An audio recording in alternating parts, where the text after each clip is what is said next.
Good evening, everyone. How are you? Well, they can't respond, I guess, huh? Okay. So as Lisa said, we're having a little technical difficulty here. She's going to be advancing the slides, and every time I advance my slide on my end, I have to go back into Zoom. So it might be a slight delay in between slides. But I think we'll get through this hopefully in the time allotted. Going to try to keep this to about an hour or so. So without any further ado, let's get started. So container gardening. Even if your free time is and growing space is limited, you can still enjoy a variety of flowers and plants by planting a container garden. The variety of colors, shapes, and textures of these small treasures offer make them garden favorites. With increased urbanization, container gardens come to the rescue to brighten up patios and balconies. In this presentation, you will learn what container gardens are and how to select, plant, and care for them.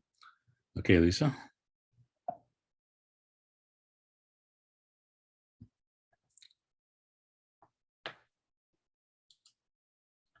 Over there. I have to go back into Zoom now. You can try doing a side-by-side if that helps. Then you don't have to do that. I tried, but every time, well, let me see if I can. It's not allowing me to. Anyway, why is this not advancing? There. Okay. Sorry, y'all. I'm back. So let's start out by getting familiar with a few commonly used terms. So a container garden is just that, a garden containing a certain amount of space. It includes all shapes and sizes of containers, usually sitting on the ground and sometimes massive enough to hold all types of plants, including woodies, perennials, and bulbs. The color bowl and combination baskets are both examples of container gardens. Okay, next.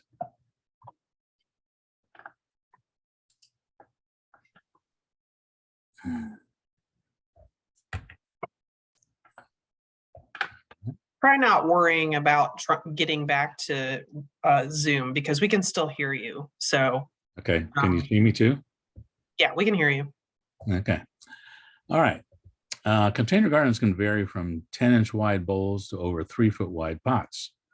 The principles of a traditional garden also apply to container gardens in terms of design and seasonal change. Certain qualities make these gardens attractive. For example, in large pots, you can display a wide variety of interesting plant materials while applying artistic techniques. And just like a regular garden, your container garden is not static, but is ever changing with the growing season. Okay, next. All right.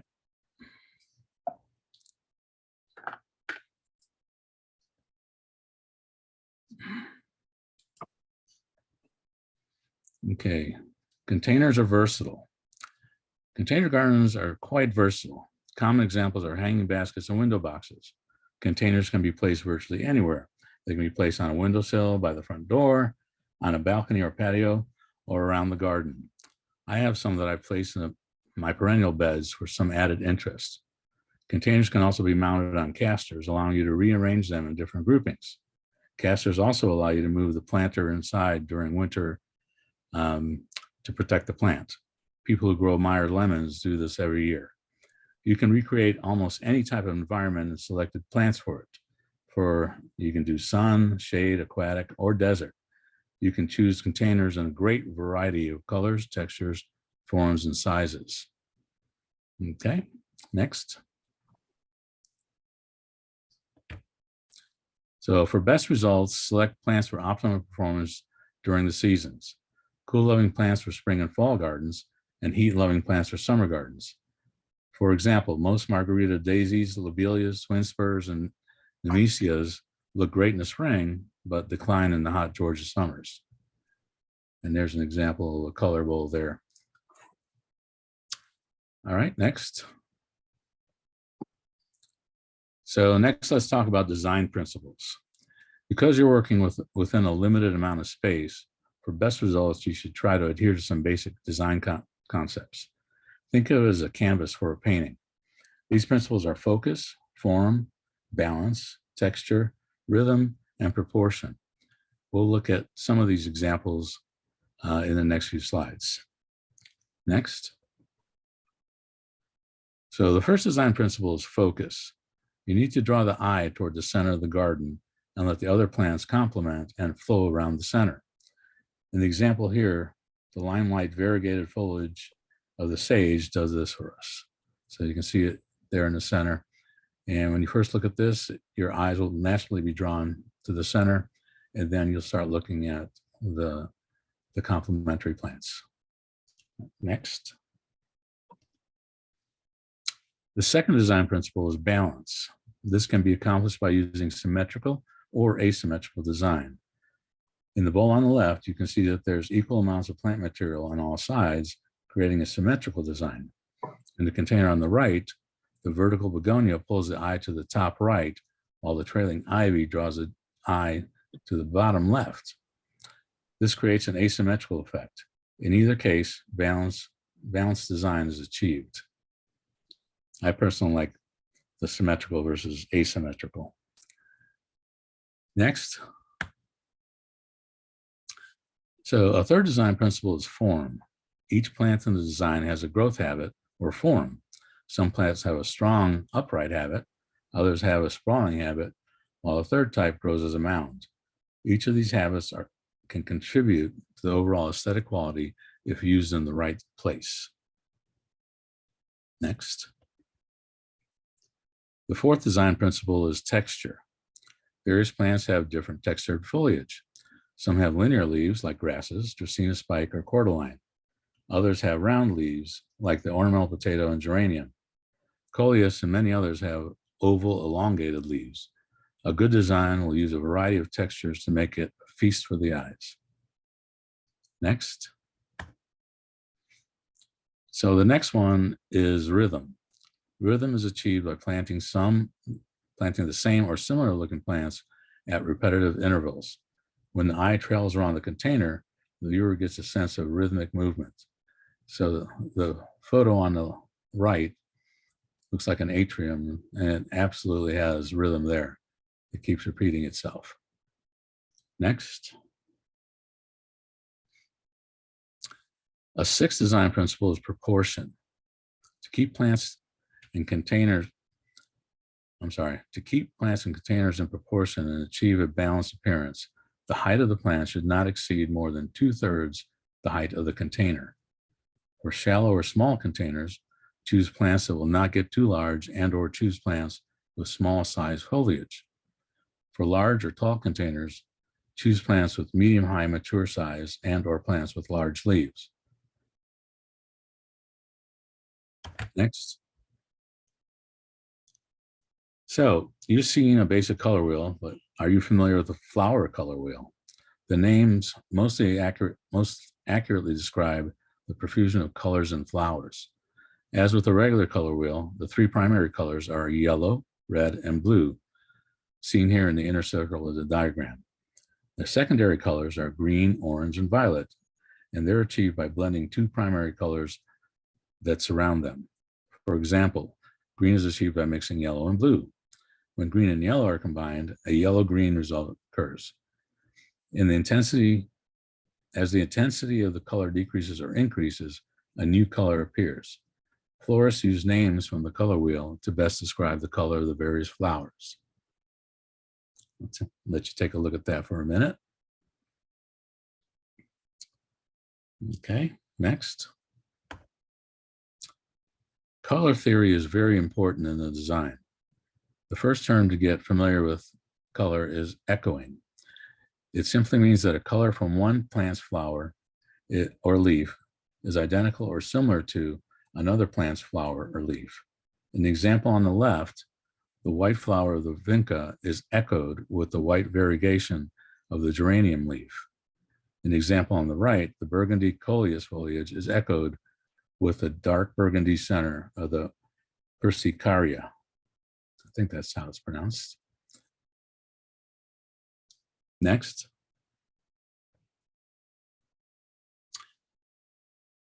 So color harmony means grouping colors depending on what effect or use is desired. Using various effects, you can achieve various moods.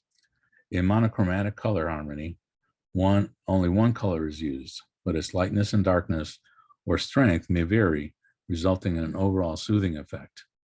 In the design on the left, plants with a variation of blue or purple flower or foliage are used, with the exception of the white geranium flower there. In the design on the right, silver white foliage is mostly used, creating a similar soothing effect. Next. Analogous color harmony is one in which we use colors that are closely related to one another. They usually appear next to each other on the color wheel. This creates more drama than a monochromatic color harmony. In this example, we use yellow, orange, and red, which are closely related on the color wheel. Next. Complementary color harmonies uses colors that are opposite one another on the color wheel. This dramatic color harmony demands attention. Usually such designs are highly contrasting colors such as red, yellow, and blue. Next. Neutral color harmony uses black, gray, or white to add depth to the composition and to make other colors look brighter or deeper, or to divide colors that clash or are too strong. Next. So polychromatic color harmony is a mixture of many colors. Its effect is closest to a native setting because flowers naturally blend together. Mine never look like that though, for some reason. Next. So let's talk about some tips for making great looking container gardens. Next. So mix plants with at least 3 textures of foliage to make a container garden interesting. The photo on the left, Coleus, Dracaena spike, and Moses in the boat makes a successful combination. In the photo on the right, sweet potato vine, Marguerite variety, Moses in the boat, and dragonwing begonia achieve a visually pleasing display. Let you take that in for a second. Next. Use plenty of plants that are foliage plants with no flowers because foliage color, leaf shape, and texture are just as important as the flowers. In the photo on the left, we use red Dracaena, alocasia, and asparagus fern. And in the right photo, the foliage plants are English ivy, phormium grass, and asparagus fern. Next. Some good foliage contrasts include downy with glossy, as we have on the left, small with large in the upper right-hand corner, and yellow or lime green with violet, which is in the lower right. Next. Coleus cultivars are available in a wide variety of foliage colors, shapes, and sizes. They can also help echo the color of flowers in the container. Next.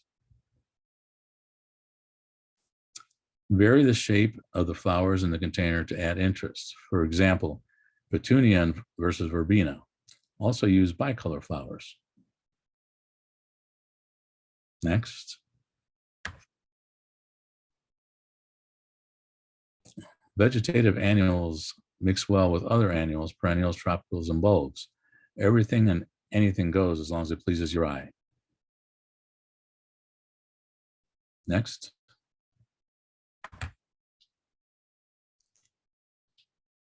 To use any plant in the right place for maximum effect, you need to be familiar with the various plant positions in the container garden. So center plants provide compact upright growth to fill the crown of the container. Filler plants typically have compact upright growth and round out the top of the container. Corner plants grow well over the container's edge and benefit from a corner position where they have maximum elbow room. In edge plants, drape over the sides, softening the look of the container and filling out the space between its corners. Next.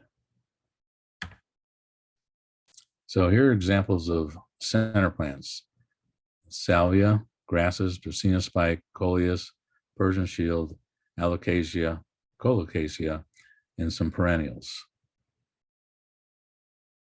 These are typically called the thrillers. So here are examples of good filler plants.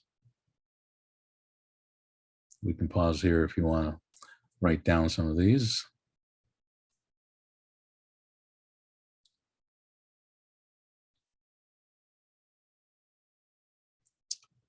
Okay, next. And here are examples of corner plants.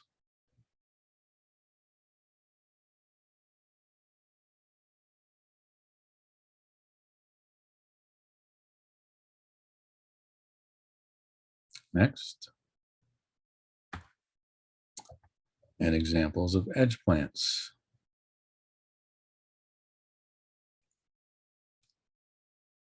So these are the ones that you typically want to have drape over the side. Next. So here are examples of container gardens for sun. We also listed the plants that were used. Again, we'll give you a few seconds here if you want to write them down.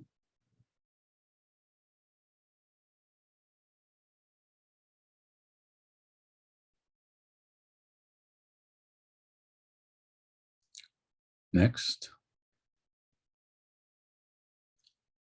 So here are examples of gardens for shade. So the lower left, you have coleus in the center. Adds a nice contrast with the pink impatiens. Then the top, we have the ferns and caladiums and some more impatiens. Hey, Next. I just want to check and make sure. Does your slide say combination gardens for sun? No, that's shade. I'm on shade. Okay, you didn't tell me to advance. All right, Oh, I'm sorry. That's okay. I'm on shade now. All right. So remember what I said? Coleus impatiens on the left, some caladiums, ferns, and more impatiens on the right there.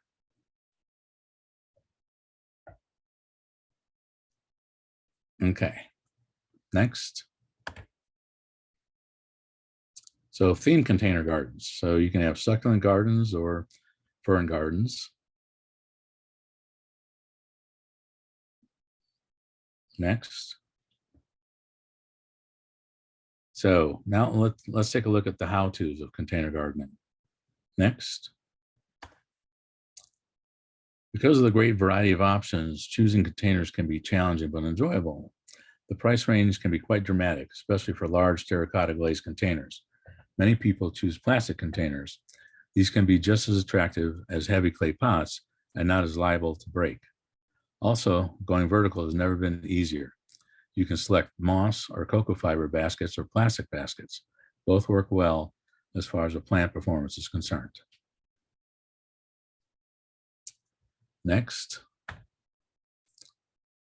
The style and shape of the container should complement the plant's growth. The style and the shape should also complement other nearby containers. The size of the container will limit the size of the plant. As we mentioned before, a wide range of materials is available: plastics, fiberglass, terracotta, stone, and wood. Next. With used containers, make sure that they are clean. Wash out any old compost, chemical, or paint residue. To help prolong the life of wood containers, line them with plastic. The type of plants will determine the growing conditions you will need to create. Unless you are creating a bog garden, the container must have drainage holes. If not, the soil will become saturated and stagnant, killing the plants. A 3 to 5 gallon container should have at least 4 drainage holes. Containers made of molded foam usually don't come with pre-drilled holes, so you must add them. Do not use gravel in the bottom of the pot. It impedes drainage and adds weight. So for years, I always heard, make sure you put gravel in the bottom. Make sure you put like broken shards of old pots in the bottom. But research has shown that it actually impedes drainage. So we no longer recommend doing that. Next. All right, let's talk about basket linings. So moss linings looks natural and allows easy planting through the base and sides of the basket. You can use black plastic or polyethylene inside the moss liner with holes pierced through to help hold moisture while retaining the natural effect.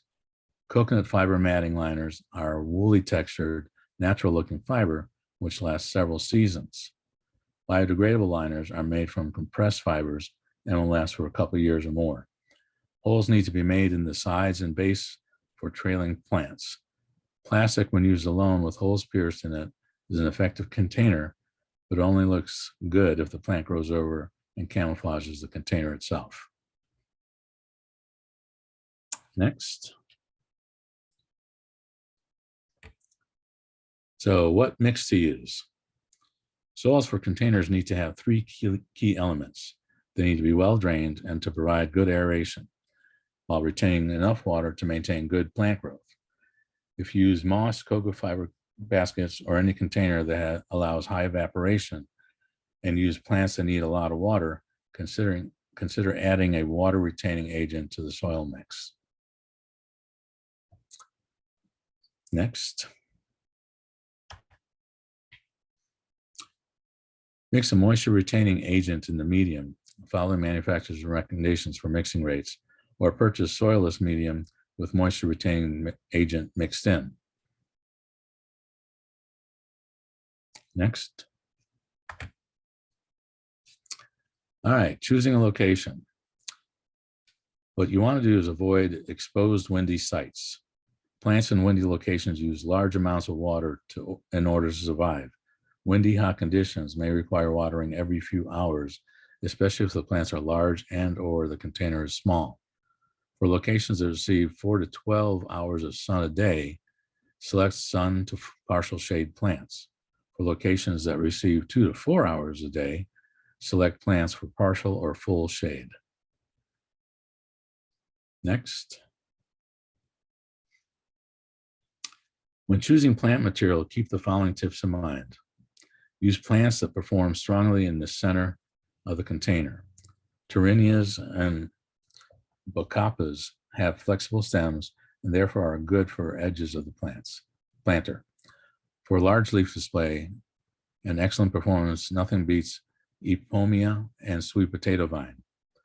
Verbena and petunia are a must for sun container gardens. Next. The basic rule for a successful container garden is that all plants combined in one container should have similar water, light, and fertilizer requirements. Because hanging baskets are viewed at eye level or from below, plants with strong upright habits are not well suited. For such containers, best choices are plants with a mounding habit for the center and plants with trailing habit for the edge. Use 2 to 3 different types of trailing or mounding plants in the same hanging basket. Also use odd numbers of plants per container. Next. So in this example, we're planting a hanging basket combo, and the plants that we're using are Bacopa, Tyrannia, and Veronica Georgia Blue. The color of the letters corresponds to the flower color. So we have white, lavender, and blue. Next. So for this large whiskey barrel, we use Vinca, Pentas, Angelonia, asparagus fern, sun coleus, and verbena. Again, the colors of the plant names indicate the color of the plant itself. Give you a second there if you want to write it down.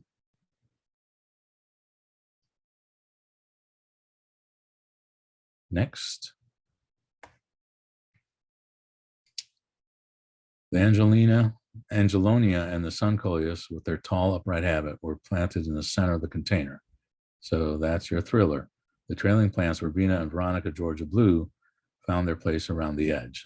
And those are your spillers. Next. So this is what the finished container looked like. Next. When planting herb gardens, apply the same rules in terms of plant habit as with flowering plants.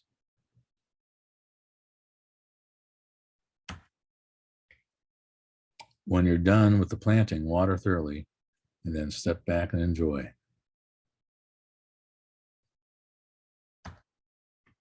So let's talk a little bit about maintenance. So just like the plants in your landscape, container gardens need maintenance over the growing season, sometimes even more so. In this example, it's obvious that these plants were well cared for. Yeah, I never look like that. Let's talk about watering. So baskets need more attention to watering than other containers because of all the air movement around them. More water is required to replace evaporative loss. Clay containers dry out faster than those made of other materials. Use a water retaining agent. Upright watering cans with short spouts can be very heavy and awkward to lift and tilt when watering hanging baskets. Use a hose with an adjustable spray nozzle. If your basket is fixed to a pulley system, it can be lowered and immersed in a bowl of water. So let's talk about fertilizing. Regular fertilization can be done with slow release fertilizer and or liquid form. It is recommended that you either apply slow release fertilizer at planting or use a soilless mix with slow release fertilizer already in it. This will ensure good initial plant growth. Follow label directions when applying fertilizers. Do not use granular fertilizer or weed and feed formulations in containers because you may damage the plants. Next. So general appearance. Nothing lasts forever, especially my containers. Container gardens need to be gardened. Plants need trimming, deadheading, spraying pests and diseases, weed control, which should be manually by hand, and occasionally you may have to replace some of the plants. Next. So here's a series of pictures from the life of a container garden.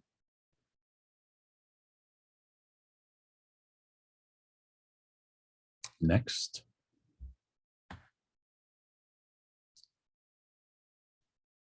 Don't forget to have fun. Expert at gardening or not, try planting a container garden. You'll be rewarded. Just a word on watering, as we were talking about it previously. When we go on vacation, we borrow some kiddie pools from some of our neighbors who have younger kids, and we put them on our back deck, which happens to be kind of shady. And we just fill them up with water, and we bring all our potted plants, well, most of our potted plants, and put them in that. And when we come back, they're just fine. So I know we used to lose a lot of plants. If we went on an extended vacation, we'd come back and everything would be brown. So that's something that's worked for us, and hopefully you can employ it. Next. All right, that's it. Back to Zoom. All right. So we have this presentation is Dr. Bodhi Panisi's presentation, and she's kindly allows us to use that. So we appreciate Bodhi doing that. We have one question so far. Could a determinate variety of potatoes be grown in a bushel basket or 5-gallon bucket? And you can answer it, or you can let me answer it, or whatever you want to do. Well, I've seen people do that, and that seems to be successful. I don't see why it couldn't, as long as there was enough soil for it to grow. Yeah, it is a popular way of doing it if you have limited space. You can buy different sizes of collapsible potato baskets that work well if you have a deck or something like that. We have another question. Let's see. No comment. I have lots of containers that have to be brought in for the winter. Sometimes they get ant infestations in pots. That is true. We have lovely fire ants in Georgia. And if you're new to the area, unfortunately, they are a part of living in the Southeast. And so sometimes they set up shop in your pots. So you just need to be careful and kind of be aware of that if you are thinking of bringing them in the fall or winter. Let's see, another one. It says, I thought Gerber daisies would be hardy in the sun. However, I found them to wilt easily. Where are they best situated relative to the sun? You want to get it, Jim? Well, and they do like sun, but depending on your situation, for instance, my deck gets sun from right at noon all the way till 8 o'clock in the evening, and it's an intense sun. If I don't water my plants on the deck a couple of times a day during the hottest part of the summer, they just dry up and die. So you might want to try to put it in a partial shade possibly, but I think it's the watering. Again, they were exposed, and also the type of pot that you have it in or the container. If it's a darker color, will absorb more heat, helping it to dry out more. So maybe a lighter color container might work better. But watering is the key, especially when it's on a hot deck or patio or something like that. I'll add also that if you are new to the Southeast, which we got a lot of transplants in Gwinnett County, that if you're from specifically like the Northeast or the Midwest, that here, when it says full sun, it's actually part sun. The sun here in the hottest part of the summer is very intense, and just like Jim said, it'll dry out real quick. So if you're used to growing something that will grow in zone 7B, which is where we are here in the Atlanta metro area, but maybe have moved from zone 4 or 5, and you're used to being able to grow that in 8 hours of sunlight, here you're probably better off on part sun. Specifically morning if you can do that, but afternoon's okay. And the plants will usually do just fine because the light intensity here is a little bit more than it is up in the Midwest or the Northeast. All right, next question. When would you recommend bringing in a Meyer lemon from the outside, which is on the patio now? Well, definitely before frost. So just watch the weather. And, if you have a space inside where you still get some nice sun, that'll be helpful as well. So Meyer lemons are trying very hard to breed Meyer lemons so that we can eventually get them up here in what we would consider kind of a semi-tropical zone. So really you can grow them almost all the way up to Macon, which would be zone 8.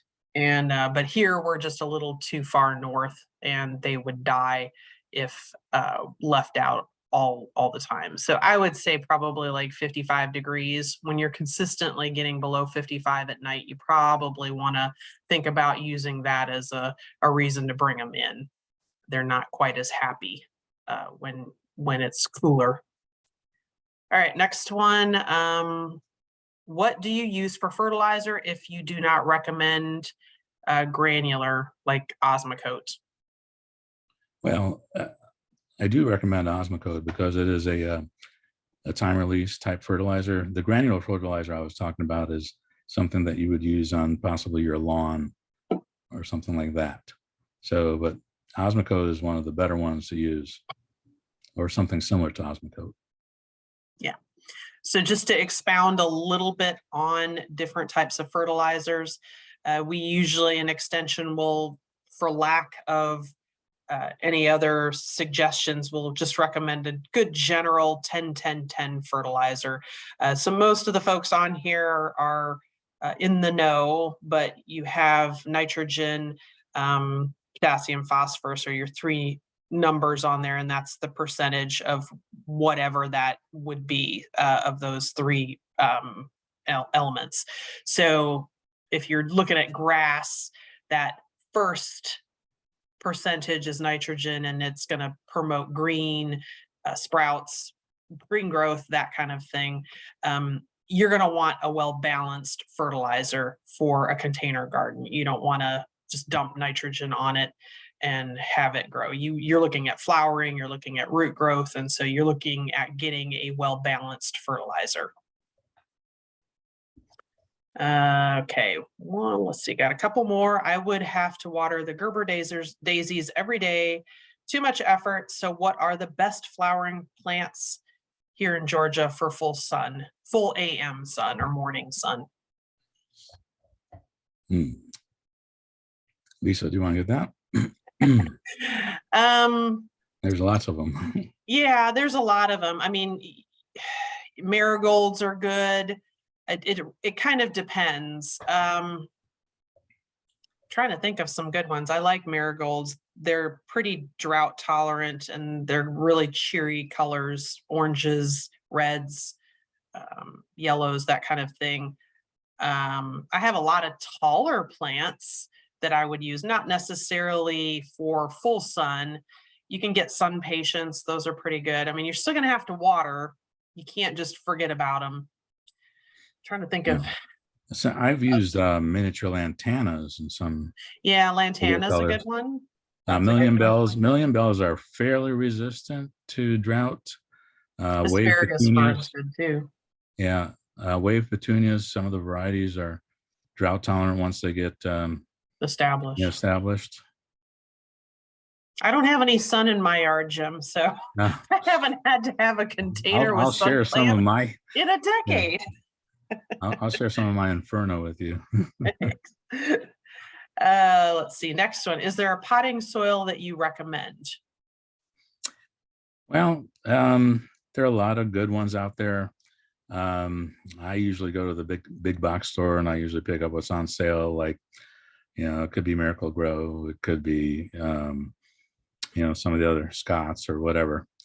But I've not dabbled with the off-brand potting soils, so I couldn't tell you about those. But I have used some of the Miracle Grow with the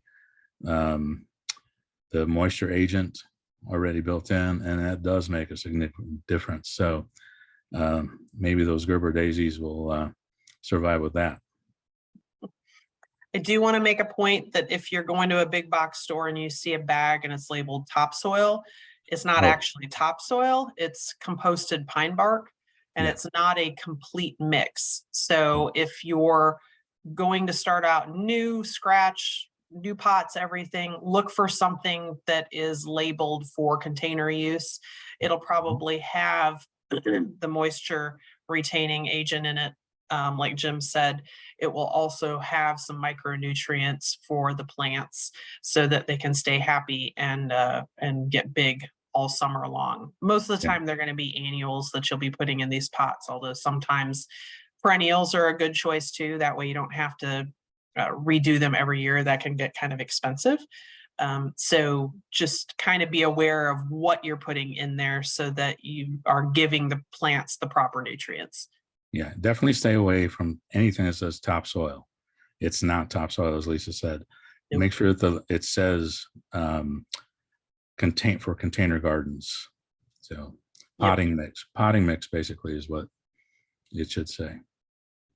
All right, another one. Other good discount type plant places in addition to Growers Outlet in Loganville.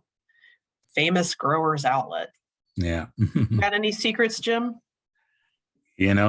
I go, can I mention specific stores? Yeah, you can mention names. Okay, I wasn't sure. I have been successful going to Lowe's and looking at their clearance area.